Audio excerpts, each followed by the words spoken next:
recently just finished making my first ever zine, which was quite an experience because it's something I've always seen people do online, you know. I've seen zines, I've seen them, read them in person, and I thought they were really cool, and I never really made one before, just for a few reasons, and I finally put myself to the task of making one. I finally managed to find a theme and just a time limit, and I created it. And so in a few days, on Christmas Day, I'm gonna get it in my hands and see, you know, how I feel about it. I'm looking forward to that. But the process of creating a zine is a lot more time consuming than it first appears, you know. I did it thinking that it would just be a few days it would take, you know, I would take the pictures, plot them, boom, happy, done, send it off, print it, and it would just be a quick little project. But it ended up taking about a month for me to do it, and considering the project was about Black Friday and I only did 3 days of actual shooting, the rest of that time was just making it.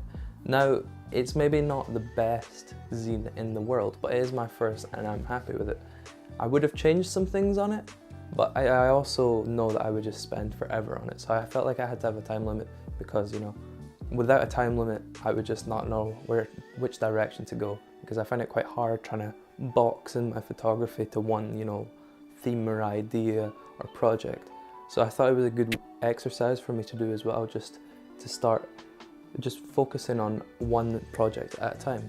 So yeah, as I said, it was about Black Friday, and it was really just inspired by the lead up to Black Friday, because in the years past, you know, when I first heard about it a few years ago when I was younger, it excited me, you know, it was deals, it was cheap stuff, electronics, whoa. But now, as the years gone on, I've I've started to dislike it a lot more. So yeah, what inspired it was the 3-day lead up to Black Friday. It was about 5 days before Black Friday, and there were so many homeless people, especially, you know, in Glasgow where I live. There is a lot of homeless people, and there was homeless people basically everywhere that I was going, and there was people just on the street sleeping. They're just, everything they owned was there. They were on drugs, or you could tell it was just so unfortunate. And all I was seeing next to them was just posters about Black Friday. All I was seeing was, you know, oh, we've got deals, oh, 60% off and all this stuff. And it was bizarre because these signs were right next to people who were literally sleeping in the street and had nothing. So it really infuriated me. And then more and more people around me, everyone was getting excited about Black Friday. I was seeing it online, people I was working with, whoa. So I knew then I want to shoot Black Friday. So I decided, you know, let's make a project of it. Let's do my first zine. Let's do my first ever real photography project of one theme. So I set out each of those 3 days, you know, the 3-day lead up to Black Friday. I went out and I captured images, and I captured images that I was really happy with. I seemed to just be in a zone those 3 days. I knew what I wanted to get when I was going out, and I just managed to find them.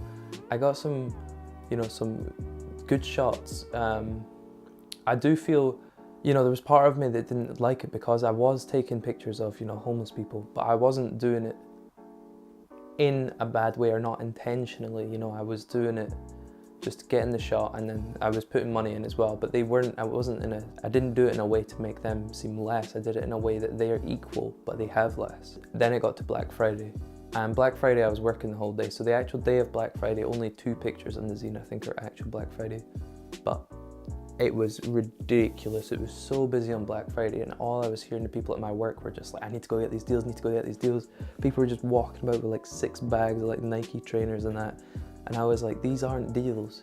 So that's what the zine was inspired by, you know, and I had to learn a few other things for it. I had to completely learn a new software. I used Adobe InDesign because I'd seen that other people had used that, and I decided, you know, if I'm going to do this, I have to get software. I'm not going to use like PowerPoint or bloody Microsoft Word.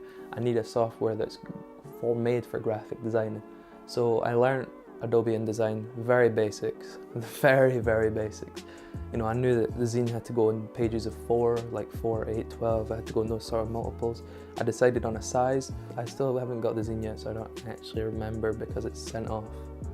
But it's really taught me a lot about how all these projects happen, and when you see people's zines it's incredible, like the work they put in and how much effort and the shots they get. They're amazing. So that was the idea behind the zine, and I hope I've managed to convey that through the zine, and I'll find out when I get it. But it was a really, really enjoyable process. And now that I don't have a zine, I'm like, what images do I take? What images do I take? So I really need to start thinking of a new theme.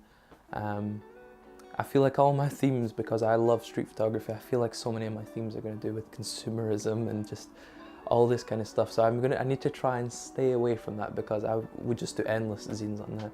So I just need to start getting ideas and new ones and see where it goes. But yeah, if you've never done a zine before, highly recommend you do one. If you have done a zine, tell me what your experience was with the zine, because it's an incredibly time-consuming process. It's so much more. There's so much more effort than it seems to go into one, and I would just love to know how other people went about their zines, what their zines were about, and just if they were happy with it in the end. If you want to see some cool stuff on cameras, I would suggest sticking about. Click subscribe, you know, because this space is going to be getting a lot of cool stuff on it, you know. And we're going to be looking at all these cameras here up on this shelf, you know. A lot of cameras. A lot of cameras. You don't want to miss that, do you? No.